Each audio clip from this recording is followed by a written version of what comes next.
Alors salut à tous, bienvenue dans cette nouvelle vidéo. Aujourd'hui on va parler du kit Aston Game que j'avais créé à l'époque, sur lequel j'avais proposé quelques niveaux, etc. Donc c'est vraiment un espèce de kit qui consiste à disposer d'une Aston Martin qui est riguée dans Blender, dans le Blender Game Engine. Et donc on va l'utiliser pour l'intégrer dans une map. Donc là ce que je vous propose cette fois-ci, c'est de comprendre un petit peu comment on prend ce kit et on l'installe dans n'importe quelle map. Là en l'occurrence on va s'amuser avec le château de Vufflan, qui est justement une précédente vidéo qui a consisté à le numériser en 3D à l'aide d'un drone. Donc on a numérisé ce château de Vufflan avec un drone de DJI, et donc on en a refait un modèle 3D relativement détaillé. Et donc aujourd'hui ce que je vous propose, eh bien, c'est de simplement comprendre comment on prend ce kit et on l'intègre à l'intérieur de cette carte. Donc là le kit comprend la voiture, le rig, quelques caméras. Si aujourd'hui, donc là je vais essayer d'être assez rapide, mais en même temps quand même pas trop oublier les gens qui débutent, qui puissent s'amuser aussi un petit peu avec ce jeu. Alors là, quand on est dans le Blender Game Engine et qu'on dispose effectivement d'un kit comme celui-ci, tout ce qui nous reste à faire, c'est de peser sur la touche P et le kit démarre. Donc là on voit qu'on a la voiture qui a son comportement, donc tout ça c'est scripté en Python. Et donc là je vous donne rapidement les commandes. Donc pour aller en avant c'est la marche avant, pour aller en arrière c'est Shift et la flèche pour aller en arrière. Ensuite on a la direction gauche-droite évidemment, donc les flèches gauche-droite tout simplement.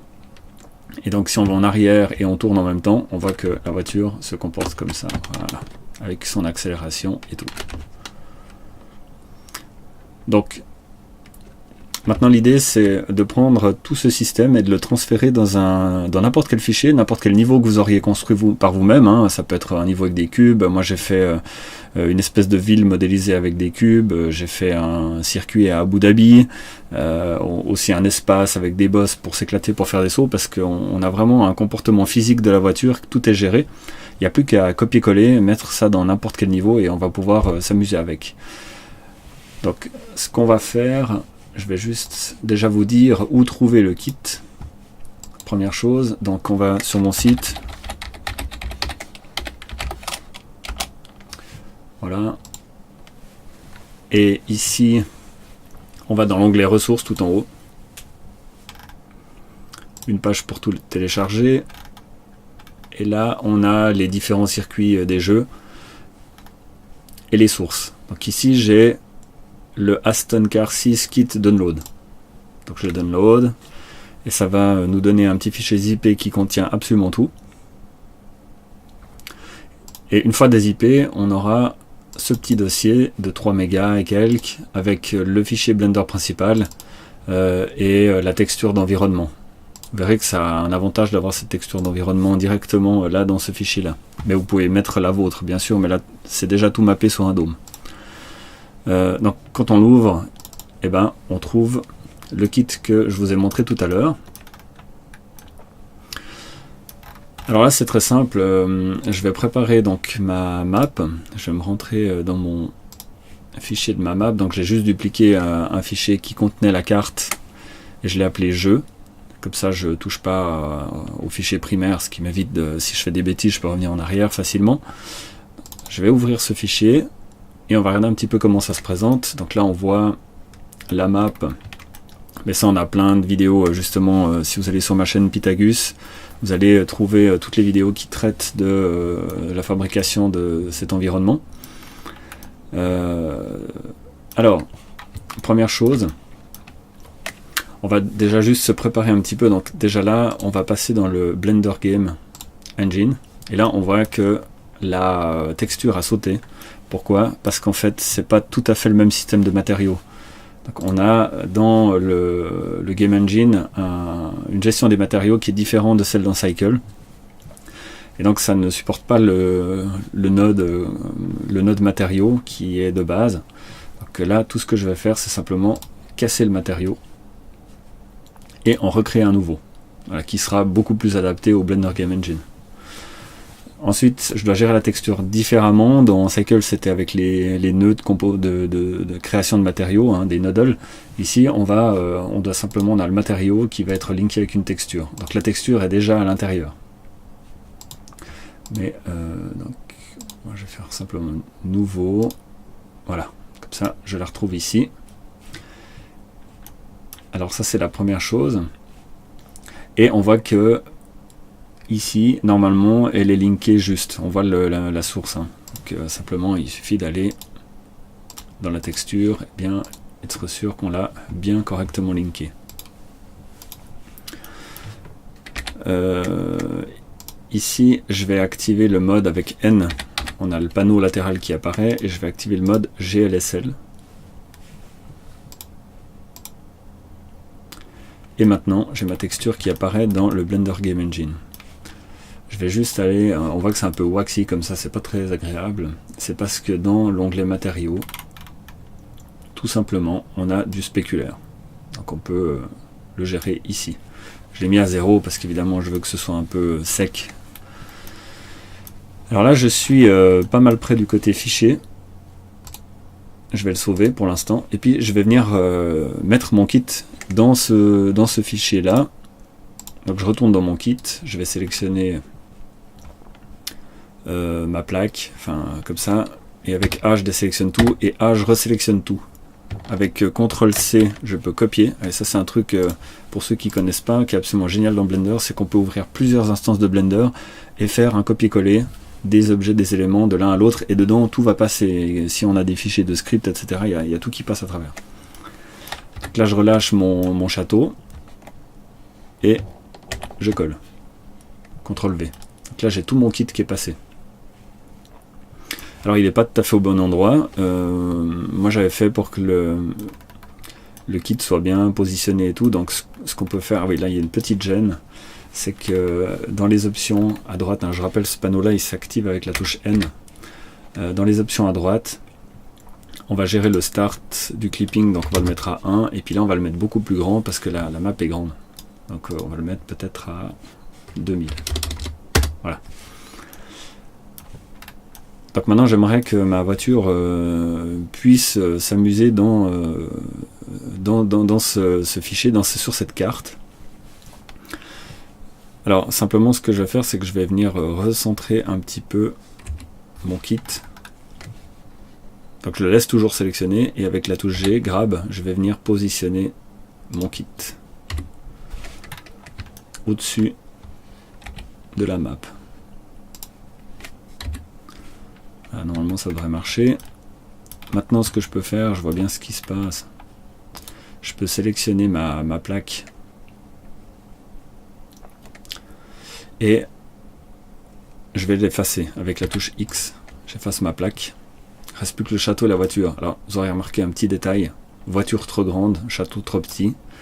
Je vais pouvoir, alors maintenant je touche plus à mon kit, je vais gérer uniquement ma carte. Donc si j'ai développé un niveau, je vais sélectionner tout le niveau et je vais le scaler. Donc là je vais peut-être faire 20 fois, S20. Je dirais que on va peut-être le faire encore x2, donc S2,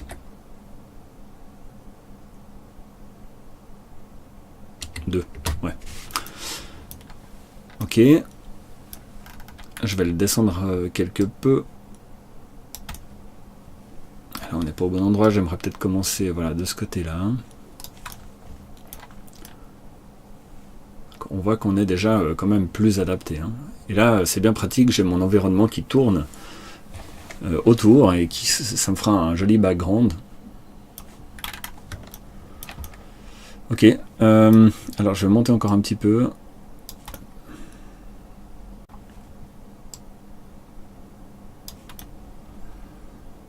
Elle est peut-être un peu petite la voiture, je vais peut-être mettre... C'est vrai que là c'est exagéré. Alors S 0,7.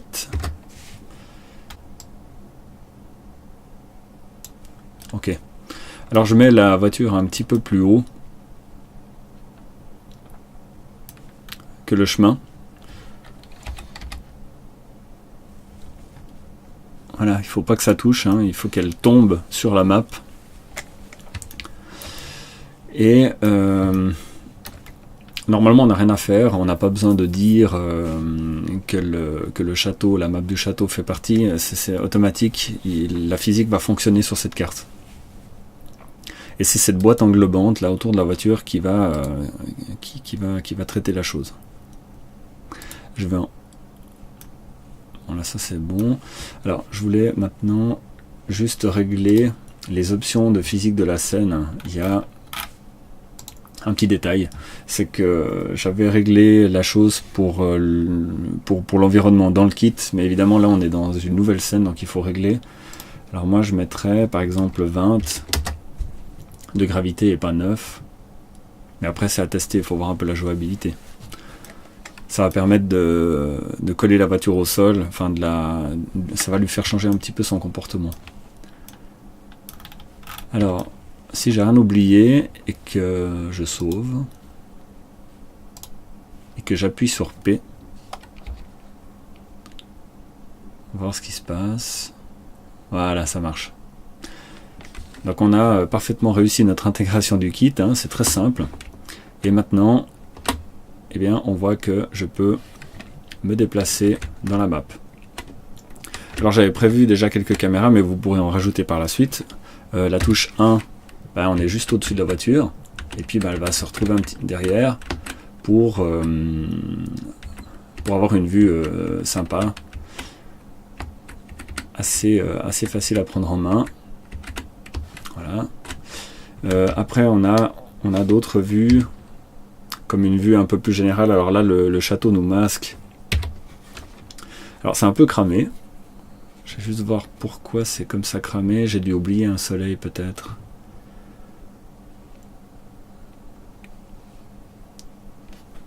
Alors escape pour sortir. Ça doit être le soleil qui accompagne la voiture. Là j'ai une lumière d'environnement. J'ai des spots. Alors c'est peut-être bien le soleil qui était juste là. Pour l'instant je vais le mettre sur un autre calque parce que j'ai pas envie de l'enlever, on sait jamais. Et puis j'active pas le calque simplement. Donc si je repèse sur P,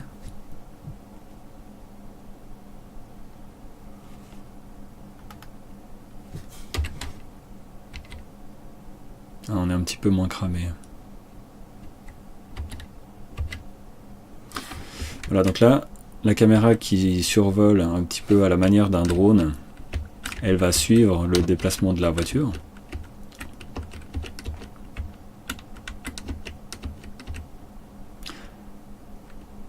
Et ça va nous permettre de suivre notre évolution et de faire une espèce de petite course dans cette nouvelle carte. Alors c'est pratique, hein, si vous voulez faire des nouvelles cartes de jeu, ben, vous allez avec votre drone. Vous allez prendre un village, un quartier,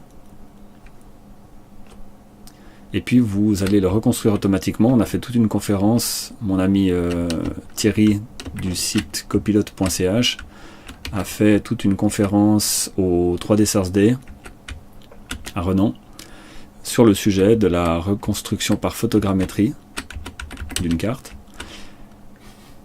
Et ça vous donnera justement les techniques qui vous permettent de réaliser ce genre de map pour pouvoir y jouer ou faire plein d'autres trucs avec, comme des rendus par exemple. Donc là je vais me balader un petit peu. Ouais, on voit que la voiture elle sautille un peu. Si j'augmente la gravité encore un petit peu, on va voir ce que ça donne. Faut pas que la voiture soit complètement écrasée par terre non plus. Ah oui, il faut se mettre au-dessus de la fenêtre pour activer le jeu.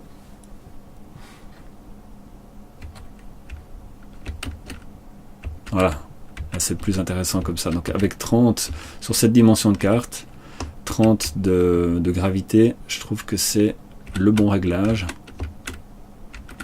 On voit qu'il y a des parties qui ont pas reçu de texture, hein. Bon voilà, c'est pas parfait, mais là la voiture colle un peu plus par terre. Évidemment on a des sacrés bosses, hein. C'est pas parfait, on pourrait s'amuser à lisser au pinceau avec le sculpt mode de Blender. Je vais aller faire un petit tour dans le champ pour faire des petits sauts.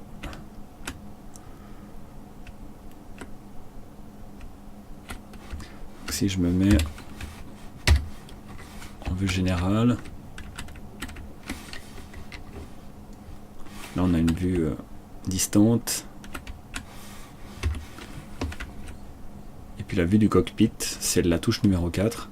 Là on voit bien notre château. Alors après vous pouvez apporter vos corrections au niveau de la lumière facilement sur les différentes lampes qui sont livrées avec le kit. Si vous voulez plus exposer ou moins. Là je trouve que ça va pas trop mal. Enfin, voilà, il y a sûrement des circuits plus intéressants. Là l'idée c'était quand même de voir ce que ça donne dans une carte fabriquée entièrement, automatiquement, avec sur base de photogrammétrie. Ce qui est quand même beaucoup plus simple à créer que si on doit faire tout le niveau soi-même. Mais c'est vrai que là j'aurais tendance à conseiller quand même d'utiliser le pinceau du Sculpt Mode et puis de lisser un peu les routes, les chemins et les parties plates des champs, quoi.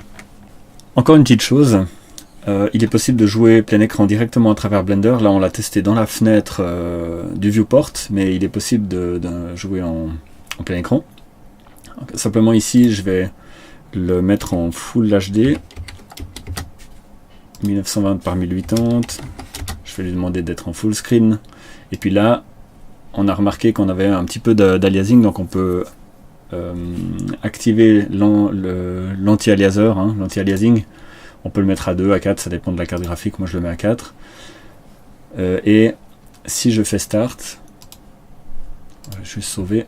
Si je fais Start ici, plutôt que la touche P, ou que le Start Embedded Player, qui revient au même que d'actionner la touche P, c'est en plein écran que le jeu va démarrer. Voilà. Donc je change mes caméras et donc là je suis full screen.